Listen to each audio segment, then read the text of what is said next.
It's about this little bird that headed south for the winter, but it got a late start. So the bird started flying, and the longer it flew, the colder it got so cold that it finally fell to the ground. Decided, I give up.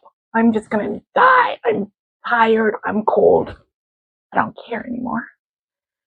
So that bird lay there, frozen, dying, and up walks a cow. That cow stands right above that bird, and that cow poos. The bird thinks, absolutely, of course. Of course, this is how I would die, in a pile of poo. Of course, I could have predicted it. But then as the bird stayed there venting, all mad that it was dying in poo, it realized, this is stinky and this is gross, it's yunky, it smells, but I think I'm warming up. I think I'm fine, I'm gonna live. So the bird starts to sing in delight. The wonderful universe, I've been saved. It's a miracle. Not far off, a cat heard something and he thought, is that a bird I hear? So the cat went to investigate, and sure enough, it found a bird. It dug the poo and it got the bird out and it ate it. So the moral of the joke, or the punchline, is not everything that poos on you is your enemy. Not everything that digs you out of poo is your friend.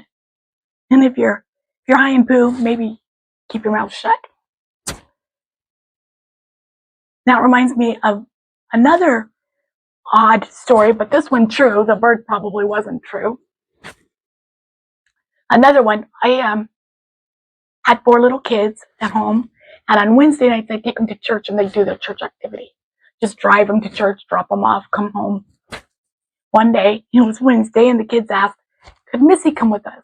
Missy was our pet. She was a dog, a good family dog. She loved to ride in cars like most dogs do.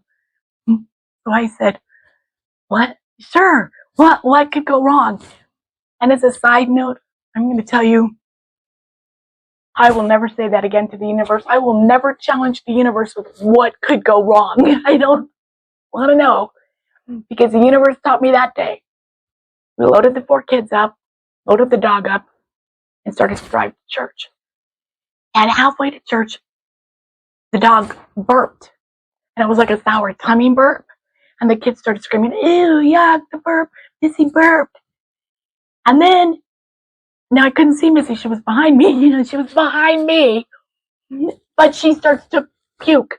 And it must have been like projectile puke, because it was like landing on the back of my head. It was, the throw up was coming forward on me.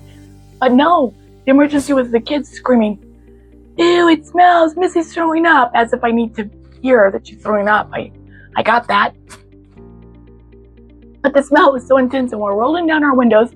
But now the smell has gotten to the kids, and they start to throw up. I have 4 kids and a dog throwing up, and of course, what do? I'm driving, and I'm also gagging, trying not to throw up, trying to get to the next lane and over to the shoulder so I can stop.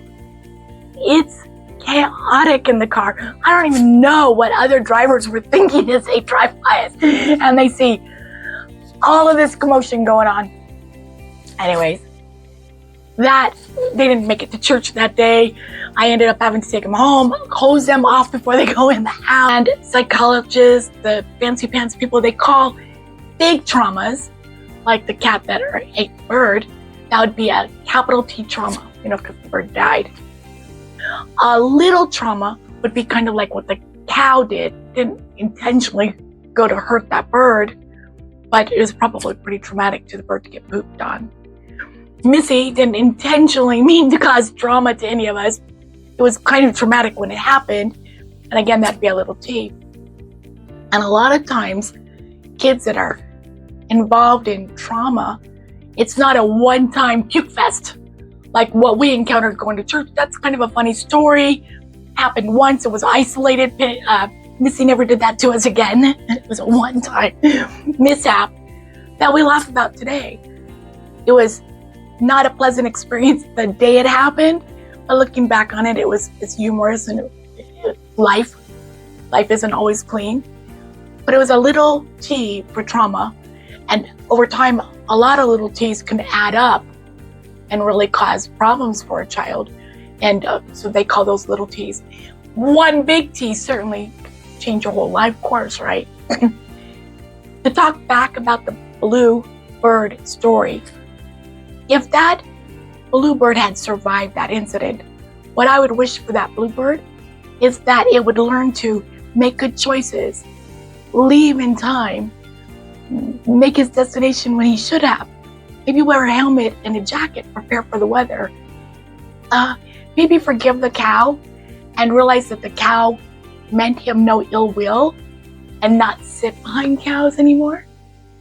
And understand that that cat was a predator. That cat meant to hurt that bird.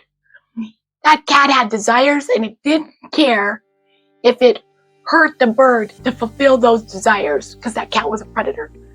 And we would want our children to learn to stay away from predators, to keep themselves safe, just like we'd want that little bird to do, right? So I would want that bird to understand the difference between a mishap, an accident that you got hurt from maybe, but it wasn't intentional, and it isolated, isn't that big of a deal, versus a predator that didn't care if you got hurt, will do it again if he gets the opportunity, has claws, and is evil. And we want to stay away from that predator. We want to teach that child boundaries, right? Just like we want to teach that little bird boundaries.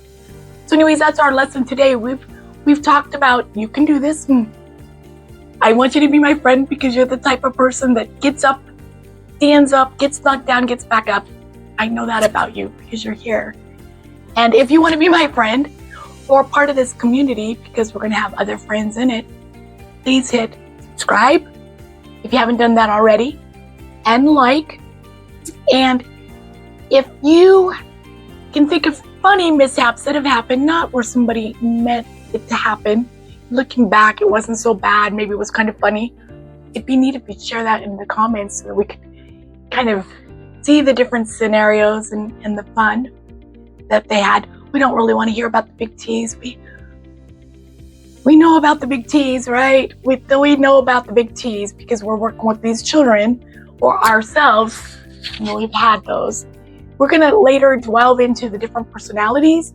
In fact, I think that's the next episode, is about the different personalities and why some people handle things differently than other people.